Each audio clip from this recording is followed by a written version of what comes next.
Tolong di like dan subscribe video berikut ini. Terima kasih. Assalamualaikum warahmatullahi wabarakatuh. Salam sejahtera buat kita semua.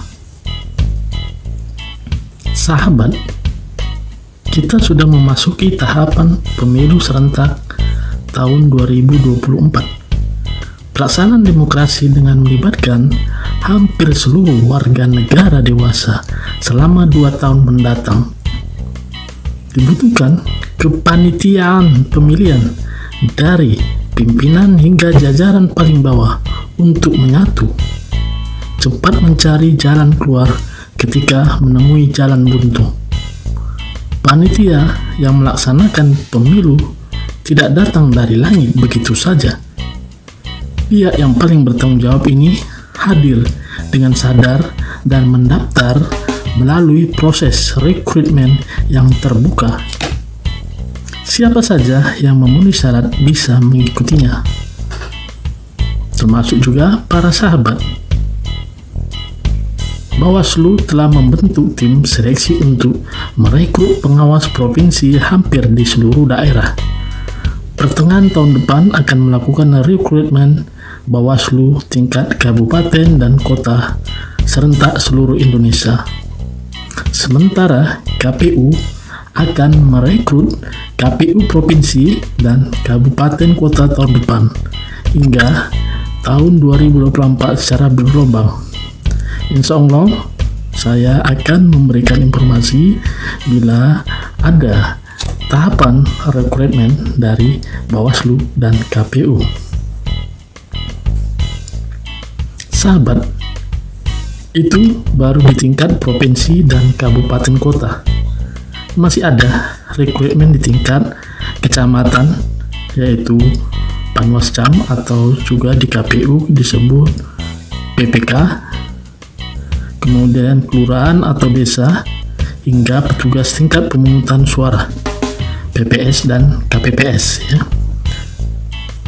Hasil rekrutmen penyelenggara pemilu dari seluruh provinsi hingga lokasi pemungutan inilah yang menggambarkan keadaan penyelenggara sekaligus nasib penyelenggaraan tahapan pemilu tahun 2024. Sangat menentukan kualitas pemilu dan pilkada serentak di tahun yang sama dalam sejarah pertama di Indonesia.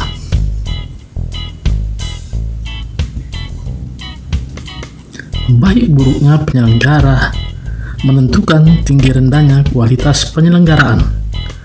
Pelaksanaan tahapan tidak dapat dilakukan sendirian karena kebersamaan sejak awal wajib diutamakan, karena pemilu adalah pekerjaan kolosal. Ibarat sebuah bangunan, satu sama lain antar penyelenggara dari atas sampai bawah wajib saling menguatkan. Genteng posisinya di atas untuk melindungi segenap penghuni rumah, tetapi dapat nangkring karena disokong oleh tiang dan rangka atap yang kuat. Pondasi letaknya di bawah untuk mendirikan tembok, dalam arti menyediakan dasar hukum pelaksanaan dan pengawasan pemilu yang menjadi tanggung jawab pimpinan untuk menegakkan tiang-tiang aturan. Jika ada atap yang bocor, pintu yang rusak, atau saluran air yang mati, maka bangunan memang tetap berdiri, tetapi fungsinya kurang optimal. Kesempurnaan manfaat bergantung kepada seberapa cepat pemimpin memperbaiki. Tidak boleh terlambat apalagi dibiarkan, karena akan menggerogoti elemen bangunan lainnya. Dalam keluarga penyelenggara pemilu, di mana penanggung jawab akhir adalah di KPU dan Bawaslu, maka mewujudkan satu kesatuan fungsi terbukti dengan penyelenggaraan yang integral.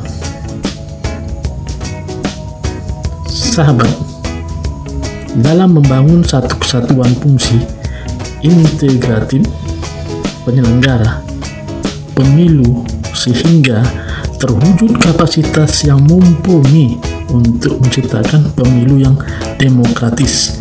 Setidaknya terdapat 3 jalan yang perlu dilalui. 3 jalan ini berkaitan dengan pengetahuan dan keterampilan dalam penyelenggaraan atau menyelenggarakan pemilu, keberanian menghadapi tantangan dan problematika yang dihadapi, serta kolaborasi dengan pihak manapun sepanjang meningkatkan integritas kepemiluan. Sahabat, jalan pertama adalah keterampilan dalam menjalankan tahapan pemilu yang diawali dengan pengetahuan yang standar. Setiap penyelenggara pemilu wajib hafal di luar kepala, utamanya substansi, undang-undang pemilu dan pemilihan. Segera memahami peraturan baik dari KPU maupun dari Bawaslu serta surat edaran yang dapat dikeluarkan kapan saja. Pengetahuan ini sangat penting karena menjadi dasar pelaksanaan tahapan sekaligus modal pemberian informasi ke peserta pemilu dan pihak lainnya. Kesempurnaan pengetahuan tentang standar tata laksana untuk menghindari perbedaan pemahaman antara daerah.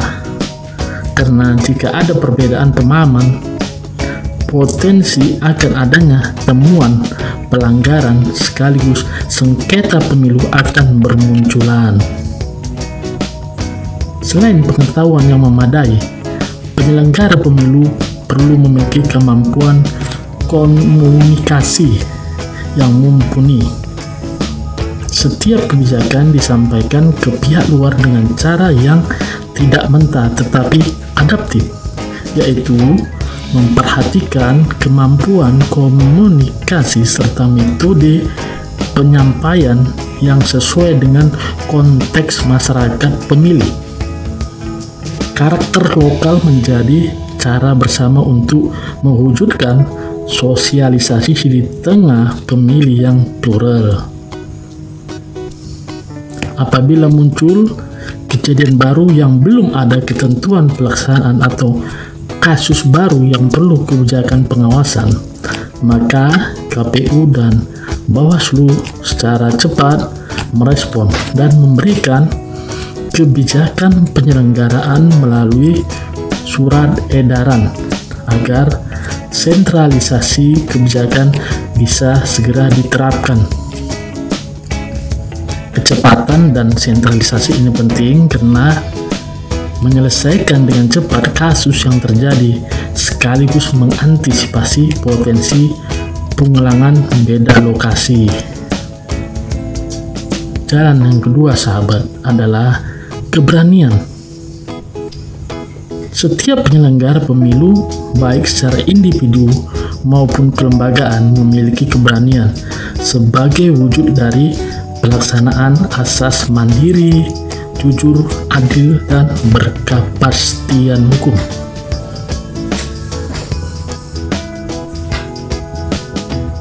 Keberanian untuk menghadapi situasi yang sangat sulit sekalipun. Keberanian menindak dan menegakkan hukum kepada siapapun tanpa pandang bulu. Keberanian untuk berhadapan dengan segala macam pihak dengan beragam latar belakang.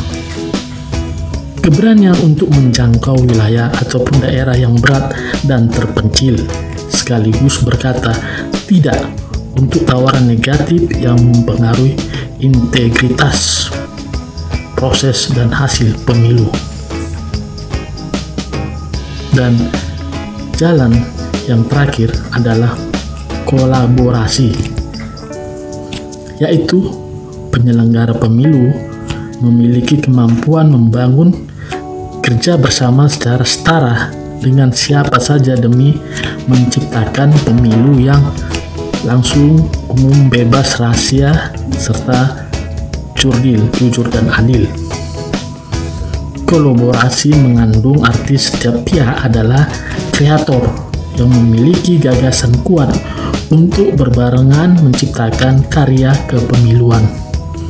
Karya tersebut kemudian disajikan dalam banyak sarana, terutama jalur digital. Produk-produk kreatif juga merupakan hasil dari reproduksi data-data pemiluan yang dibuka seluas-luasnya. Keterbukaan adalah kunci dari partisipasi dan kolaborasi.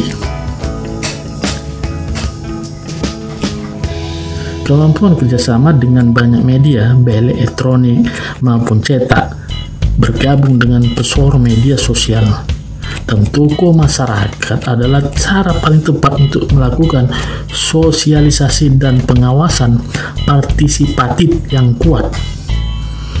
Kemampuan penyelenggara pemilu dalam adaptif dapat mengembangkan kolaborasi di tengah perkembangan zaman dengan segala tuntutannya.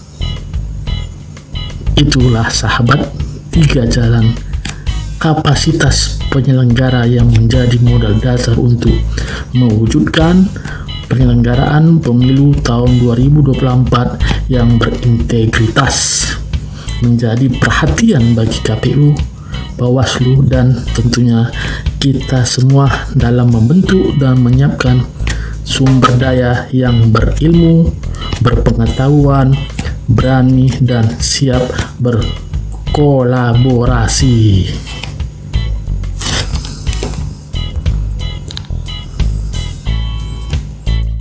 Oke sahabat, demikian cerita kita kali ini. Sampai bertemu di lain kesempatan. Sampaikan salam saya kepada orang yang ada di samping Anda dan juga yang ada di hati Anda. Wassalam. Bye-bye.